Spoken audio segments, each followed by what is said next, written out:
The second story is called The Grayness by Catherine Tasick. Angela gazed down at her husband's body in the hospital bed, wondered what it was like to be dead. This isn't what I should be thinking, she told herself, and yet it was. She reached out and placed her fingertips on his arm. Warm. Her fingers trembled as she watched his chest, waiting for him to draw that next breath, waiting to hear the exhalation, waiting, waiting, waiting. They were all waiting out in the hall for her, too, waiting ever so politely before they bustled in, before they intruded upon her last time with her husband. They told me to take as long as I wanted. She put her other hand up to her mouth to stifle a giggle. As long as I wanted. An hour, a day, a week. How long was too long, too short? What if she swept out of the room right now? Would they think less of her? Think she wasn't a very good wife? She rubbed her fingers across his skin. He still felt like him. She bent down and kissed him and closed her eyes and remembered all the times they had embraced and explored each other with their lips and tongues. Her husband hadn't been old, hadn't been young, hadn't been sick. Apparently something was going on inside Ben, something she hadn't noticed, something no one realized. Had he known, she wondered? If so, he hadn't said anything, but then he wouldn't have. He would not have wanted to worry her, to make her wonder what was going to happen. She inhaled deeply. All she smelled was the antiseptic tang of the hospital room. Beneath it lay a faint odor. Death? She opened her eyes, but didn't see the Grim Reaper or anything remotely like it, lurking in the corner. Again she almost laughed. Why would she see that now when her husband died an hour before? His spirit or soul, or whatever was gone, it had slipped away into the night and left his shell, left her behind. She traced the curling hair on his forearm, smoothed a rough patch of skin. Hadn't she suggested to have his doctor check it out? Intertwined her fingers with his. Beneath her palm resting on the top of his hand, she felt a brief warmness, and for a wild moment she thought he was alive, that he was moving. But she opened her eyes, and all the joy that had surged through her in that instant drained, and there lay his body, dead. Dead as dead. Only then did she laugh, loud and long, not even stopping when the two nurses and administrator with all the perky paperwork stepped into the room and gaped at her. She laughed even harder. Papers to fill out when her love was dead. She laughed until the tears washed down her cheeks. Days blurred by. All the little things, all the big things she had to do. All the things she and Ben hadn't thought about, because surely death was a long way away. That's what he always said. But every so often she saw something in those yellow-brown eyes, those wolf eyes, that said otherwise. But she had thought he was just fearful, as she was, so they never talked about what had to be done. More papers to fill out, the meetings with the lawyer, arrangements. She was self-employed, so there was no boss to call to say she wouldn't be returning to work for a while. In the old days, she thought as she stared into the closet to pick out clothes for him to wear in the casket, he would have died at home. And his sister and I, and maybe another woman, would have washed the body carefully, with respect. We would have dressed him in his finest suit, and he would have laid in the coffin in our parlor. Except we don't have a parlor, she thought, her lips twisting into a bit of a smile as she thought of the two-bedroom apartment. No, far from it. A chuckle threatened to escape, and she wondered why she thought it was funny. Nothing was funny now, yet everything was funny. She found the charcoal gray suit he wore on business trips, the pale gray shirt he liked, the tie adorned with red koalas that she had given him one birthday, the black socks and shoes. Belt, of course. What about underwear? Once more she found herself laughing aloud. She did that a lot lately. People stared at her, too. She laughed sometimes in the middle of the grocery store, just stopped pushing the cart and stood there, veggies on one side of the aisle, pasta on the other, and laughed, like seeing a can of corn was the most amusing thing. Sometimes the laugh started out as a chuckle. Sometimes it bloomed into a full-blown guffaw. She would find her shoulders shaking, and she'd realize she had tears in her eyes. Carefully, she folded his clothing and placed it into the large shopping bag. Then she grabbed the handle of the bag, locked the apartment, and headed to the funeral home. She walked because it was only a few blocks away. Ben used to joke that it was certainly convenient to have a mortuary nearby, because it was a warm autumn day, the kind of day they both enjoyed so much, the kind of day they would have gone walking with the dog. Her hand holding the bag trembled. Then she was there and up the steps to ring the doorbell. Again she felt that bit of warmth on her palm, and she rubbed her hand against her jeans. Oh, good, she thought. I'm getting hot flashes now. Come in, Mrs. Mortensen, the undertaker said as he opened the door. Joseph White reached out to take her hand, and once more she felt that warmth. She looked past his shoulder because she couldn't bear to meet his two kind eyes, and saw a number in his office just off the parlor, 57. She blinked, and the number shimmered, then disappeared gradually, leaving an after-image in her mind. Are you all right? White asked, then said quickly, I'm sorry, of course you're not. Come this way. He led her into his office, and she sat, the bag at her feet. As he talked, he showed her catalogs, and she marveled that there was such an industry built up around death. In the end, she handed over the shopping bag when he said he would see to it himself. For that she was glad. White had a cousin who worked with him, and she didn't like the man. First day she had gone to the funeral parlor, the cousin had swept her up into a hug. She pulled away. She'd seen unshed tears in his eyes, and for some reason that bothered her. Now that she was in the office, she studied the furnishings. She didn't see that number at all, and that worried her. She was seeing things, feeling things. Did grief cause hallucinations? She didn't know. Could she have been thinking of something else and then thought she saw the number? But what? Heinz 57 ketchup? Too absurd, even for me, she told herself. She rose and thanked the man, but she did not shake his hand again. Angela got through the funeral at the church with the solemn music and the too sweet scent of dead lilies, and she nodded when people she knew and didn't know approached and told her how sorry they were. She kept her hands clasped lightly around her clutch purse, as if holding onto it would keep her anchored somehow. She found she didn't want to touch anyone, didn't want anyone to touch her. She built out this little cocoon of whatever around herself like an invisible force field, and she didn't want it breached. She knew that if anyone put a hand on hers or slipped an arm around her shoulder, she would break down and laugh and cry and howl till they took her away and sedated her. She couldn't take it. Not now. Not yet. So she nodded and nodded and nodded, and all she could think about was going home and laying down for a nap, retreating from the grayness that shrouded her. She rode in the car behind the hearse, and she endured the rest of the ceremony beside the open grave. It started to rain. The funeral director had anticipated the bad weather, so canopies protected her and the others seated there. Then it was over. She wanted to get home, get into bed, not think, not do anything, not... Someone called her name, and she turned and saw it was Tommy. Without thinking, she reached out because, after all, this was Ben's dear friend from college. The warmth blossomed beneath her palm. Past him on a gravestone in the next row over, she saw a black numeral, 1. She blinked. He gave her the look, the one that always made her cry, and now she began weeping uncontrollably. I'll take you home, Tommy said, and she nodded against his shoulder. There were more pats on her back from other friends and neighbors now as they crowded around her, tapping and touching. She felt like the world was shrinking in on her, like she couldn't breathe. Tommy saw the desperation in her eyes, pulled her away, escorted her to his car. He didn't talk on the drive back to the apartment, nor did she. She thanked him as she got out. Then he followed her inside and made coffee, sat down in the kitchen, and said nothing.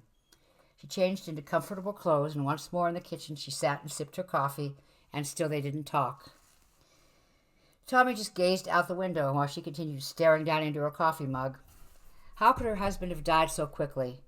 Didn't he know they had so many things left to do? They hadn't finished all the trips they planned. She hadn't given him the present for his birthday next month, and she tried to stop thinking. Tommy made dinner for them both at night, and she pushed the food from one side of the plate to the other.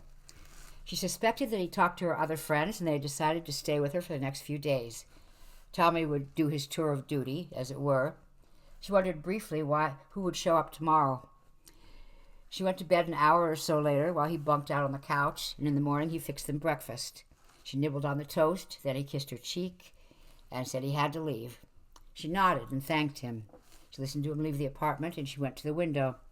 She saw him get into the car and pull out of the parking lot, and she watched as the dump truck barreling down the street smacked him in the convertible. She screamed and flung herself out the door and ran down the stairs, but it was too late. Her husband's best friend was dead. Another funeral. Angela stayed in the back, spoke to no one, left before everyone drove to the cemetery. At home she made herself some coffee, then stood at the window while the coffee cooled. If he hadn't come back here, if he'd stayed for another hour, if, hours became days and days became weeks. The gray still enveloped her, still made her numb at times. She did things out of rote.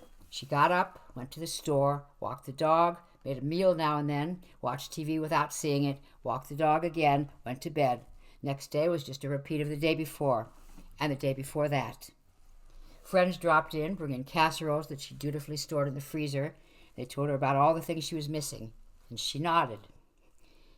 "And isn't it just weird?" Leslie said the first day of winter as they sat in the kitchen. "Mr. White and all." The grayness shifted a bit. Angela frowned. "What are you talking about?" Her friend glanced over. "Oh, I guess you're not keeping up with the papers." She shook her head. "No, I get them. I don't read them. Maybe one of these days I will." "Then I guess you didn't hear about Mr. White." "The funeral director?" "Yeah, he died. Some rare fast-growing tumor. And isn't it just so weird? Ben hasn't been gone for even 2 months, and then Tommy, and now this guy." "Yeah, 2 months. Didn't seem sick when I saw him." "Well, he was kind of old. Not that old, I thought." 2 months. That was in the paper, right?" Leslie nodded. Angela went to the stack of papers and flipped through them until she found the right issue, and yes, there was his obituary. She checked the date of his death. It had been almost 2 months since she had taken her husband's clothes to him. Almost 2 months, but not quite. Just a few days under. 57 days, to be precise. Abruptly, she sat down. Her friend left shortly after that, and Angela was glad. She needed to think, not talk. She'd shaken Mr. White's hand at the funeral home. She saw the number 57. He died that many days later. She'd shaken Tommy's hand at the graveside ceremony. 1. The number she'd seen on a gravestone. 1. And he had died the next day. What the hell? What is this? And she remembered that both times she'd felt a warmth on the palm of her hand. And she remembered that day when she'd sat by Ben as he lay in the hospital bed with her hand atop his, and the warmth had been there, even though it wasn't possible. His skin was already cooling off. There should have been no warmth, and yet she knew what she felt. She put her face in her hands and closed her eyes and told herself it couldn't be. But it was, wasn't it? Somehow, this thing, this ability, had transferred from her dead husband to her. She stared at her hands. They appeared no different than before. Slowly she traced the lifeline across her palm and thought about all the times as a kid when friends had read her palm and said she would live a long life, have a loving husband, and 4 kids or more. They'd all giggled because at that point they weren't even that interested in boys. She felt a wet nose against her leg and glanced down to see the mutt there. He wanted his walk. She stared at him and remembered that Ben had taught the dog to shake hands. "No," she thought, "I won't do it." She retrieved the leash, snapped it to his collar, and headed out to the park. How do I prove this? She wondered. Not everyone I shake hands with will die in the next week or month or year or 2. Will I meet someone and then see a number that's so huge that it indicates years or even decades? There's only one way to find out. Angela saw someone at the park whom she'd seen before, and she stopped to chat. Before she walked away, she extended her hand and shook with the other woman. She saw the shimmering number on the wall of the building across the street. Now to keep track, she wondered if she could think about this so coldly, so objectively. She rushed home and found a pocket-sized notebook and made a note of the day and the shimmering number. She knew the woman's name, so that could be verified. Every day for 2 weeks, Angela chatted with the woman while their dogs sniffed each other. When she went home that night, she thought that perhaps she'd been wrong. But when she saw the headlines in the newspaper the next morning, she knew she wasn't. Her park acquaintance had gone home the night before, drowned her little child, then killed herself. Angela put the paper down and squeezed her eyes shut. How could this woman have done something like that? She didn't seem like she was unraveling. Each time Angela had seen the woman in the park, she'd been friendly and had talked about her daughter and the plans she had for the 4-year-old in the spring. In the spring. She'd been looking forward to the new year. And now she was dead. For several days, Angela didn't budge from the apartment. She took the dog out for a quick walk twice a day, then she raced home. She didn't want to see anyone. She didn't want to talk to anyone. She ignored phone calls. She refused to come to the door when someone pounded there. She just walked. She just called out that she was fine. Except she wasn't fine. She realized she couldn't hide any longer. What must her friends think? They were already worried, but now they left messages for her. Don't give in to the grief, they said. You have to move on, they counseled. Don't become a hermit. Think of yourself. You're still young. Go out and try not to think. In the morning, when it wasn't quite as gray as it had been, Angela showered, dressed, left the apartment. She greeted everyone she met warmly, and she shook hands with the shopkeepers and their customers and the delivery man and the mail carrier, and after each instant she saw a number. She had a notebook with her, and each time she jotted down the number and the occasion of the meeting. She did that all day long, walking along the streets, greeting people she knew. After all, she and Ben had lived there a long time and had come to know a lot of people, if just even by sight. And then she headed home. She kept tabs on the obits in the newspapers, and each time someone she'd shaken hands with died, she put a little check mark by the notebook there. There were, she thought, some 3 months later, a lot of obits, a lot of dead people. Even the newspaper reporters had started to notice the high incidence of death in that area of the city. It was odd, these clusters of death, authorities said, because the deaths weren't all murders or suicides. Bummer about the stats not working out, she thought, and almost laughed aloud. She watched from her window and wondered how long the people out there had to live. What about the people in the apartment building? Weren't they supposed to be in an association meeting that night? She imagined she would have to shake a lot of hands. It was the courteous thing to do, after all. She laughed, this time long and hard, and the dog raised his head and whined softly. She couldn't stay in. She had to find out more about numbers. Wasn't there someone who didn't have a number? She went back out again and headed in a different direction.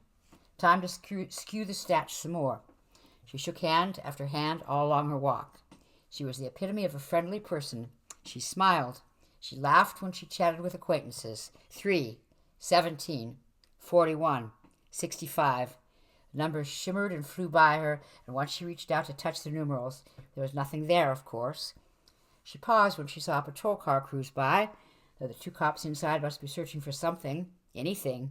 But they won't find anything, she told herself, because who would believe it? She paused in front of a shop window and wondered who the haggard woman staring at her was. She grimaced and realized it was her own reflection. I look like hell, she thought. I have to work on myself. Have to eat better. Have to get some sleep. Have to remember to comb my hair before leaving the apartment. But as she stared at the circles under her eyes and at the hollows in her cheeks, she wondered if it was worth it. Should I shake my own hand, she thought, trying not to giggle. Will I see a number? Did Ben do this? How long had he had this ability? And why hadn't he said anything to her? Did he think she wouldn't believe him? Well, maybe she wouldn't have. But maybe she would have. He should have warned her. As she stared at her gaunt face, like death warmed over, her dad always said, she wondered something else. What if, she took a deep breath, what if she wasn't just seeing the number of days left in someone's life? What if this whole thing was something more? Something like, no, it couldn't be. But yet, what if she was the one who caused these people to die? After all, there had been a lot of deaths in this area since Ben's death. Surely not all those people had been about to die. What if somehow she helped them along? Maybe it was like a roulette wheel, and when she held someone's hand, the spinning wheel stopped, and the little death ball jumped and bounced, and the number that came up was the number of days left in the person's life. So, if she didn't shake someone's hand, she wouldn't know, and they wouldn't know. Maybe they would live forever and ever, at least for another decade or 2. Interesting. She chuckled, and she watched as a man walked behind her, glanced over at her, then looked sharply away. Don't like what you see, eh? Me either. She spun away from the shop window and thrust her hands into her pockets. What now? Home to the Grayness and the dog and staring out the window, or something else? Only one way to find out, she told herself, and she walked down the street heading to the hospital. She had to see the doctors and nurses who had worked on her husband, who had failed to save his life. She wanted to shake their hands and tell them she knew they had done all they could, except they hadn't. She knew that somehow they'd messed up, or Ben would still be alive today. And maybe when she got to the hospital, she'd find the ambulance crew there too.